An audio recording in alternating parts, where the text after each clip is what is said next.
Hey guys, and welcome to the channel. I'm Zmod, the dad in DPS. Now, today's topic that we're talking about in this video is one that's been popping up on my timeline on Twitter and on YouTube all day. And it is only 10 AM, but I've seen multiple things about it. I haven't really watched anything, but I'm going to wade into it by watching the thing it's related to. Now, I don't usually look at console war stuff or things specifically about consoles, but today's one's interesting. It's about the PS5 Pro and apparently the lack of anything interesting about it. Either way, don't forget to like, comment, subscribe, and let's see what this video is all about. So yeah, this is the video we're going to be looking at. I've skipped quite a chunk of it because he spends the first 3 minutes talking about the PS5 and what it does. And we all know what the PS5 does, and I think it's rather irrelevant to the actual whole thing. But now, he's got a very creepy demeanor, this guy. I'm kind of unsettled by him, I'm not going to lie. Here's what we call the big three. So apparently there's larger GPU, better ray tracing, and they're using AI. The result is rendering that's up to 45% faster. Which is always good, rendering stuff faster. We made major upgrades to the ray tracing, taking a streamlined and accelerated approach that allows calculation of the rays at double or even triple the speeds of PlayStation 5. And finally, we added custom hardware for machine learning and an AI library called PlayStation Spectral. Right, so basically it's just a graphical overhaul so far, as I can tell. PSSR analyzes the game images pixel by pixel and can add an extraordinary amount of detail, which boosts the I mean, I'm going to be honest, I don't think that image was a very good example of that, because that looked really blurry. Like when they had it that close. I think that was a very bad choice. Showing something like fidelity levels of detail, but it doubled the frame rate. Right, so this is the PS5 Pro. I mean, it looks good. It has huge amounts of detail and targets a super smooth 60 I mean, frames per second. I'm fairly certain I've seen PS5 games that look... Let's compare this to the fidelity mode on PS5, which is only running at 30 frames per second and is therefore much choppier. So, I mean, I get the difference between the two of these here.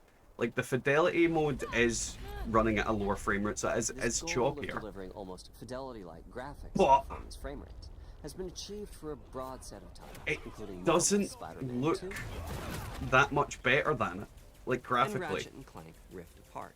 We can see that PS5 Pro is so I mean, it does look better. Like, admittedly, this looks a lot better. Another way to compare two consoles is to look at PS5 Pro versus performance mode on PS5, both of which target 60 frames per second.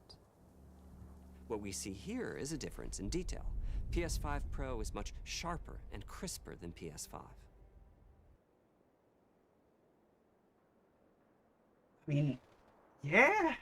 Like, if you look up here on the sign and there, you can see it's a little bit blurrier. I mean,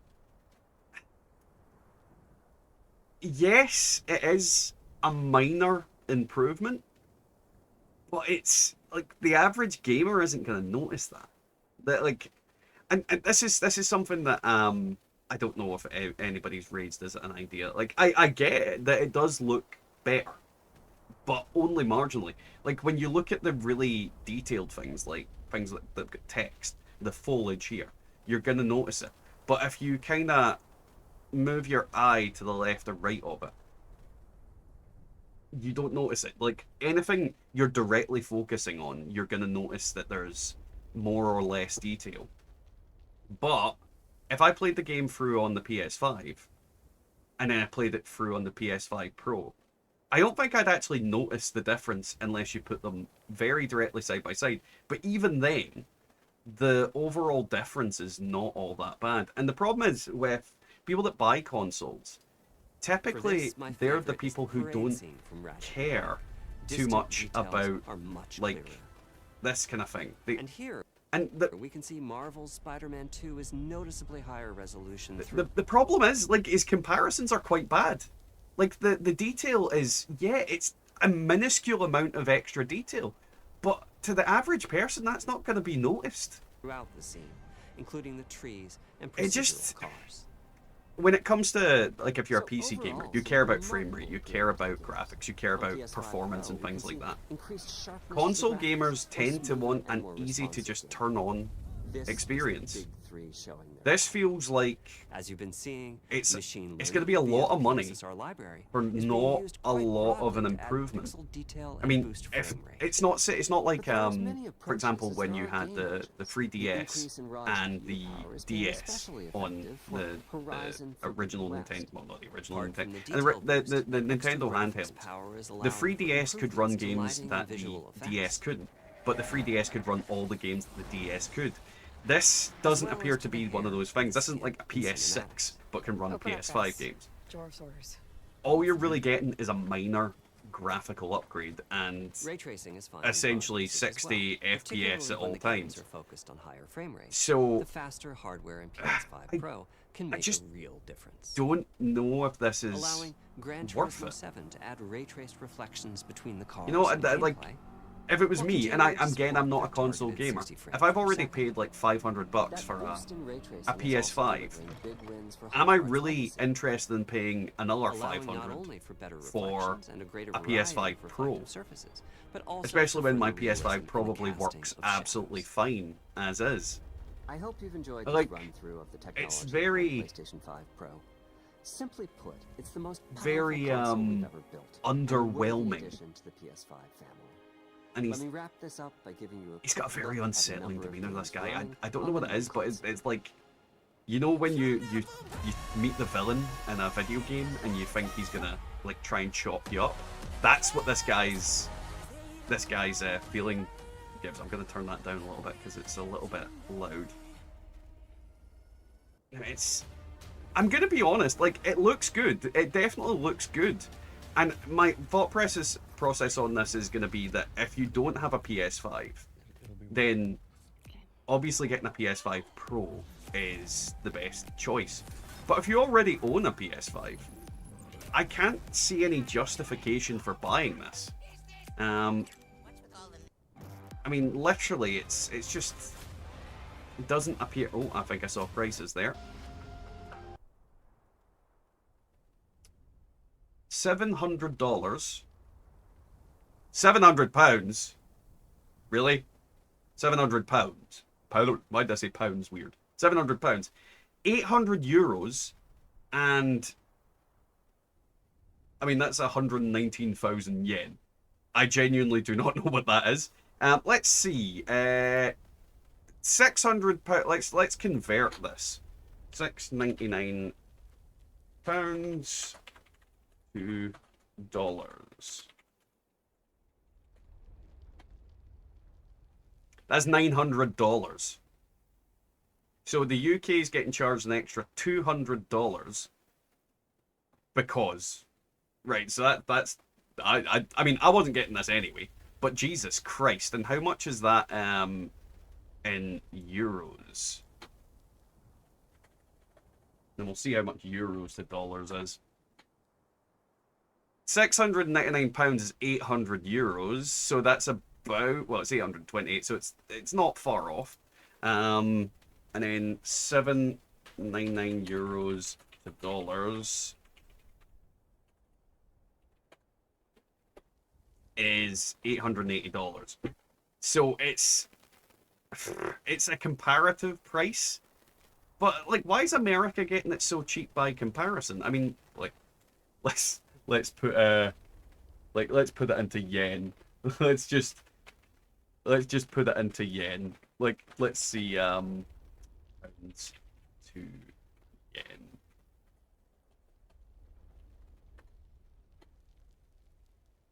I mean, it's another 10k yen on top of that. I don't know if that's good or bad. That's really, really awkward. Yeah. So, yeah, the price point is the part that I'm going to get stuck on. I don't know how anyone can justify another £700 or $700, whatever it was in yen. I don't know how anybody can justify that amount of money when you've already spent 500 odd on the PS5. Especially when this doesn't offer any additional games that you can play that you can't play on your PS5. Again, I'll bring up the DS and the 3DS. They had games on the 3DS that you can play on the DS because it was a stronger console. It was just, you know, capable of playing its older games. So if this was the case of it's sort of like a PS 5.5, where it could play PS 5.5 games that the PS5 couldn't, then it would make sense to me that you'd have to pay for this extra thing that it had backwards compatibility, that kind of thing. But what you're essentially paying the full price for here is a console that does exactly what the old one does, albeit a little bit better. And I do have to stress a little bit better, because from what I know of the PS5, is you have two different modes. You have a performance mode and a fidelity mode. The performance mode can give you better frame rate, but the fidelity mode can give you more stable graphics and loading and things like that, albeit at a smaller frame rate. But when you actually look at the side-by-side pictures of the differences between the graphical options on the 5 and the 5 Pro, it's very minimal. Like, it genuinely is very minimal. It's the difference between me having, you know, like me squinting my eyes and not. And for the most part, when you're focusing on things, when I'm looking directly at something, yes, I am going to notice minor details if something's a little bit blurry. But for the most part, on the overall grand scheme of things that are on my periphery, like stuff that's over here, stuff that I'm looking at over in these two monitors here, even though I'm looking at the camera, I can't make out the finer details of them. They're blurry anyway. And that's the kind of thing that's always lost on me with video games, is that everything is kind of blurry outside of your direct focus anyway. You can't see everything in 4K around you with your normal eyesight.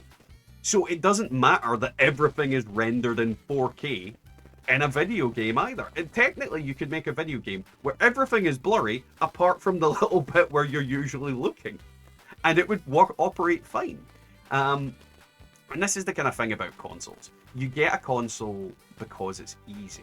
You get a console because it's something you can plug in, you can play, and it's no hassle. That is, anytime I've bought a console, that is my logic for it. It is a very plug and play experience, and it's simple, it's easy. I don't need to do anything, I don't need to tinker with anything, I don't need to mess with settings, I don't need to download drivers, I don't need to do all these little niggly annoying things that I have to do as a PC gamer. As a PC gamer, I have to make sure that my settings are right. I need to tweak everything. I need to make sure that, you know, my blooming hardware works together.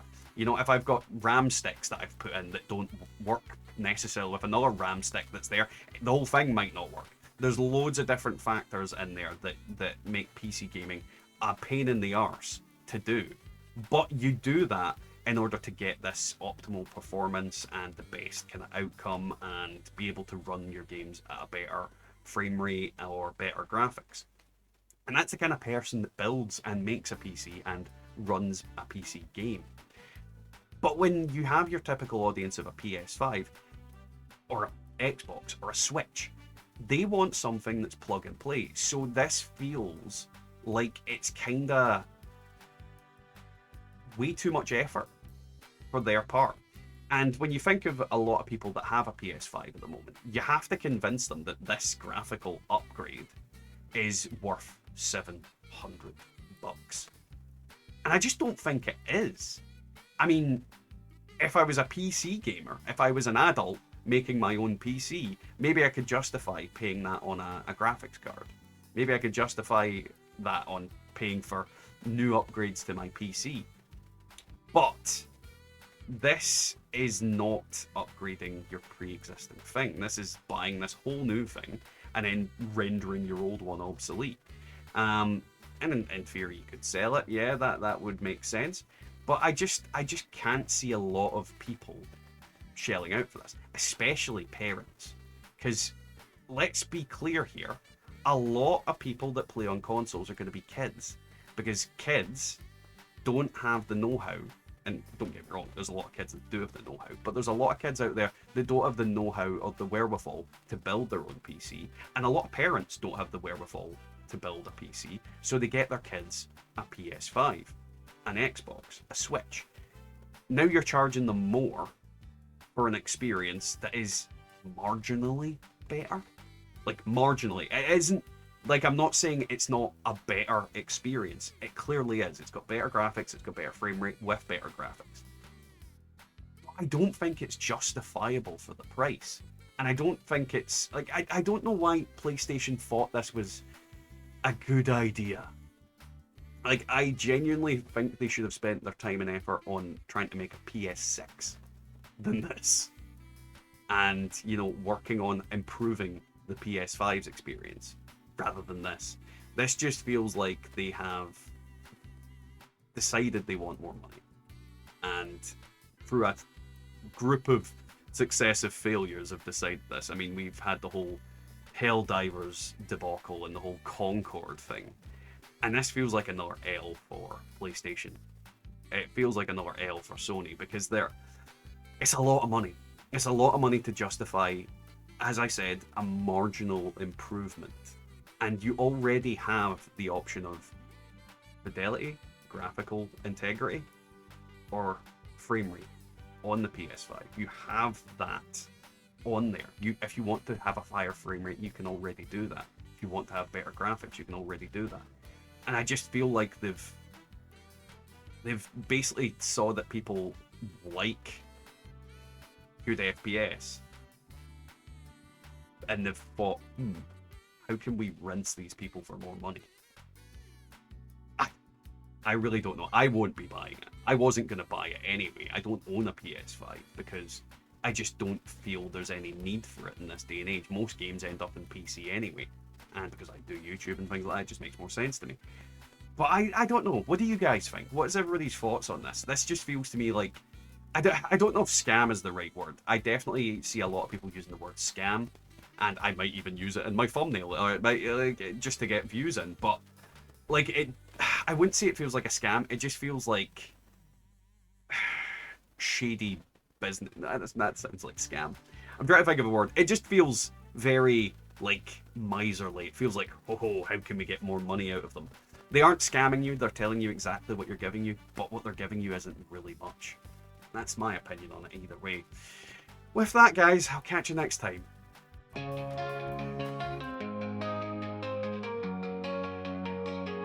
New console on the way, more dollars we must pay.